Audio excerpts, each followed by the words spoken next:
បាទជម្រាបសួរបងប្អូន trader ទាំងអស់គ្នានេះតែខ្ញុំចង់ចែករំលែករបៀបយើងតម្លើង indicator មួយចំនួនដែលវាសំខាន់សម្រាប់ trader យើងមិនថាដៃថ្មីមិនថាដៃចាស់ professional មិនក៏គាត់ប្រើតែ indicator មួយហ្នឹង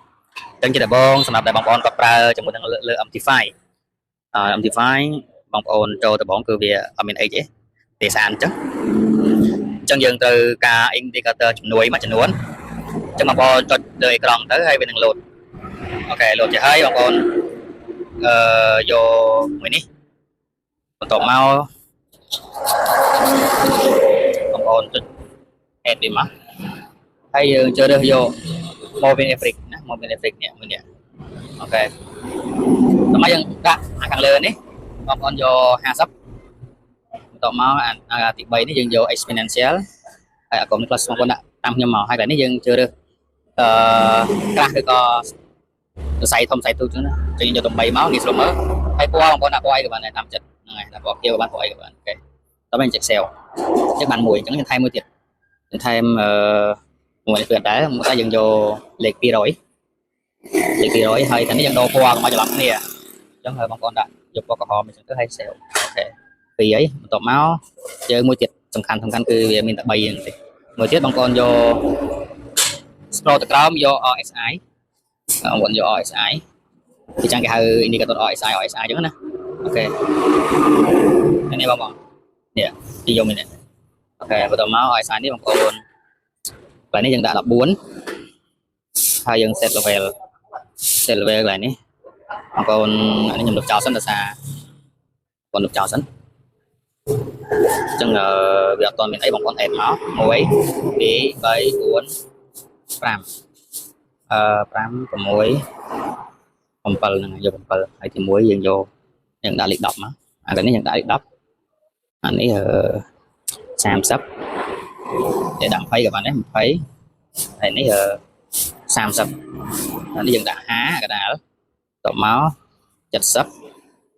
80ហើយនឹង90អូខេតែមកកាលនេះយើងសរសេរបាយទី1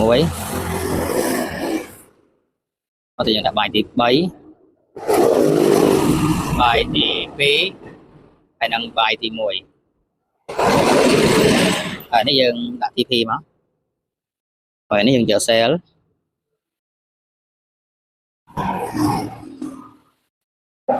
ទី3 cell ហ្នឹងហើយ cell ទី1 cell ទី2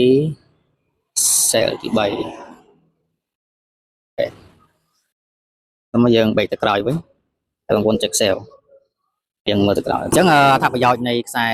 ទឹក Moving Average នេះគឺបងប្អូនយើងគេប្រើដើម្បីមើលលំហូរផ្សារតើផ្សារហ្នឹងវា uptrend ឬក៏វា downtrend ចឹងគេថាផ្សារហ្នឹងវាក្នុងតម្លៃ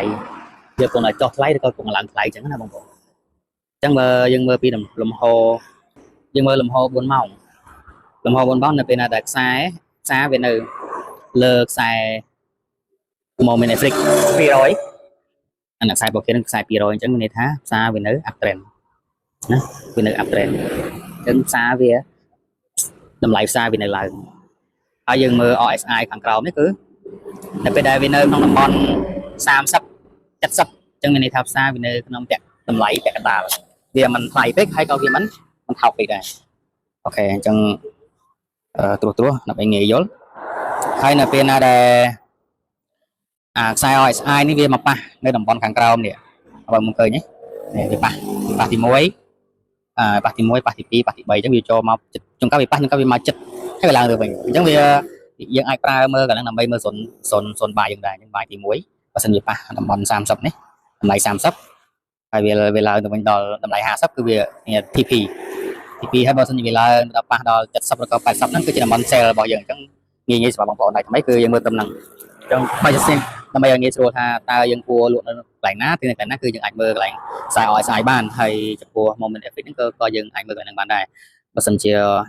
ផ្សារវានៅ uptrend អញ្ចឹងយើងព្យាយាមរកកន្លែងទិញពេលដែលវាចុះមកក្រោមបន្តិចយើងរកកន្លែងទិញវិញប៉ុន្តែបើសិនជាបងប្អូនគាត់ចង់លេងខ្លីៗយើងអាចចូលទៅមើលផ្សារ1ម៉ោងឬក៏ផ្សារ15នាទីអញ្ចឹងបើសិនយើងចូលមើលផ្សារ1ម៉ោង X1 នេះគឺផ្សារវានៅ downtrend